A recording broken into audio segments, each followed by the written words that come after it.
சிரிப்போம் சிந்திப்போம் நிகழ்ச்சியிலே உங்களை எல்லாம் சந்திப்பதிலே மிக்க மகிழ்ச்சி. நம்பிக்கை வேணும். அந்த நம்பிக்கைக்கு எது சத்ரு அப்படின்னு கேட்டா சந்தேகம் தான் சத்ரு. எதையும் கண்ண மூடிட்டு நம்பக்கூடாது. எல்லாத்தையும் சந்தேகப்பட்டுட்டும் பார்த்துக்கிட்டே இருக்கக்கூடாது. கணவன் மனைவியை நம்பணும், மனைவி கணவனை நம்பணும். இந்த சந்தேகம்ங்கிறது சந்தோஷக்கேடுன்னு சொல்லுவாங்க. அது எப்பவுமே மகிழ்ச்சியை கெடுத்துக்கிட்டே இருக்கும். சில பேருக்கு எப்போ பார்த்தாலும் சந்தேகமாகவே இருக்கும்.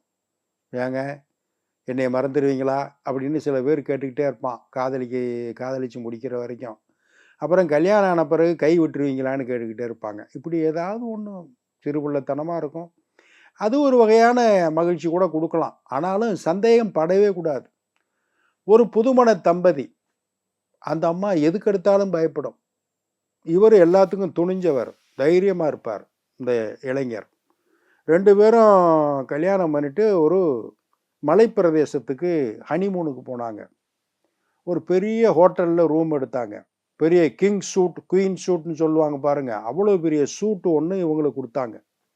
பார்த்தியா எவ்வளோ பெரிய ரூமு பார்த்துருக்கியா, ஹனிமூனுக்கு எவ்வளோ பெரிய ரூமை நான் எடுத்திருக்கேன் பார்த்தியா, இதுக்கு எவ்வளோ தெரியுமா வாடகை, எல்லாம் பெருமையாக சொன்னார். அந்த அம்மா நடிங்கிட்டே அதையும் இதையும் பார்த்துக்கிட்டே வருது.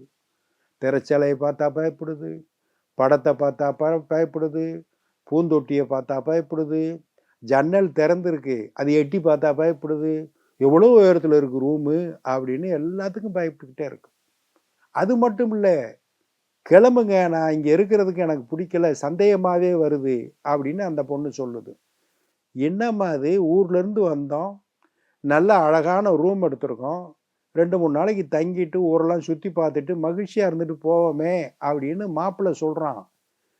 எனக்கு இங்கே ஒரு நொடி கூட இந்த ரூமில் இருக்க முடியாது, எனக்கு சந்தேகமாகவே இருக்குது, நம்ம பேசுகிறதெல்லாம் யாரோ ஒட்டு கேட்குற மாதிரியே தோணுதுங்கன்னு ஒரு வார்த்தையை போட்டுச்சு. ஒட்டு கேட்குறதா, இது எப்படி ஒட்டு கேட்க முடியும் அப்படின்னு அவன் சொல்கிறான். இல்லை இல்லை, நான் வெளிநாட்டு படங்கள்லாம் பார்த்துருக்கேன், அங்கங்கே கருவிகள் வச்சு நம்மளை ஒட்டு கேட்பாங்க அப்படின்னு. நம்ம என்ன பெரிய தீவிரவாதிகளாக ஒட்டு கேட்குறதுக்கு? சிலது கேமரா வச்சு படம் பிடிக்கிற மாதிரி இருந்துச்சுன்னா கூட அது நம்புகிற மாதிரி இருக்கும். ஒட்டு கேட்குற மிஷினை வச்சு எதுக்கு ஒட்டு கேட்குறான் அப்படின்னு மாப்பிள்ளை கேட்குறான். செக் பண்ணி பாருங்க அப்படின்னுச்சு. உமா போய் ஜன்னல் திரைச்சியில் டிவிக்கு பின்னாடி அது இதுன்னு எல்லாத்தையும் உண்டு இல்லைன்னு ஆக்கிட்டான்.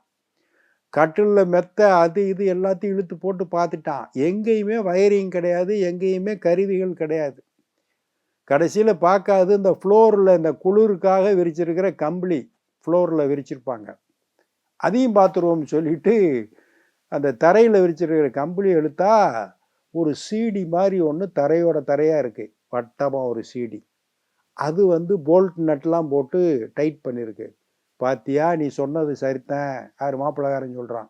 சீடி பாடும், சீடியை வச்சு ஒட்டு கேட்குறாங்க, இங்கே இரு வர்றேன் அப்படின்னு சொல்லி அங்கே இருக்கிற டூல்ஸ் தேடி பார்த்து ஒரு ஸ்க்ரூ டிரைவரை கொண்டு வந்து நல்லா திருகி அந்த சீடியை கழட்டிட்டான். நட்டு போல்ட்டை கழட்டி அது அப்படியே கீழே போயிடுச்சு. அப்படியே சீடியை தூக்கிட்டான்.